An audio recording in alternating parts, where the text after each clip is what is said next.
One of my favourite ভর্তা।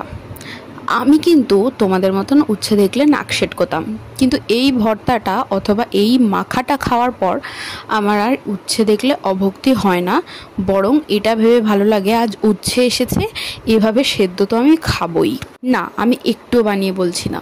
এখানে আমি 4টে উচ্ছে আর একটা মিষ্টি আলু সেদ্ধ দিয়েছি, আর কিছুটা বড়ি ভেজে নিয়েছি, যেই বড়িগুলো আর ভাঙছে না। তবে তোমাদের কিন্তু এটা ভেঙে ভেঙেই দিতে হবে। আর সাথে কিন্তু রয়েছে আমার বোনের লাগানো গাছের বোম্বাই লঙ্কা, যার গন্ধটা উফ কি আর বলবো। এই দিয়ে যে কোনো রকম ভর্তা বানালে না দারুণ লাগে। তো কিছুটা নুন নিয়ে নিলাম, আর কিছুটা বোম্বাই লঙ্কা নিয়ে ভালো করে ডলে নিতে হবে। আর অবশ্যই উচ্ছের আটিগুলোকে ফেলে নেবে, কচি হোক আর বুড়ো। যেহেতু উচ্ছে তেতো আর মিষ্টি আলু মিষ্টি হয়, তাই এই দুটো সমন্বয়ে মাখলে কিন্তু আলাদাই একটা টেস্ট হয়। তোমরা খুব ভালো করেই জানো, আমাদের মা ঠাকুমারা আমাদের এই কথাটা বলেই থাকেন যে উচ্ছে সেদ্ধ খাওয়া খুব ভালো। তো তোমরা কিন্তু মা ঠাকুমাদের এটা বলে দেবে সাথে একটা মিষ্টি আলুও সেদ্ধ দিয়ে দাও, তবে আমি খেতে 100% রাজি।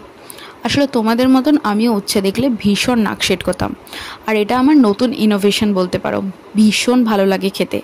এই ভিডিওটা আমি যদিও ইউটিউবে দেখিনি, তবে একদিন ট্রাই করেছি, দুর্দান্ত লাগে। তোমরা জাস্ট খাবে আর আমাকে কমেন্ট বক্সে এসে জানাবে কেমন লেগেছে।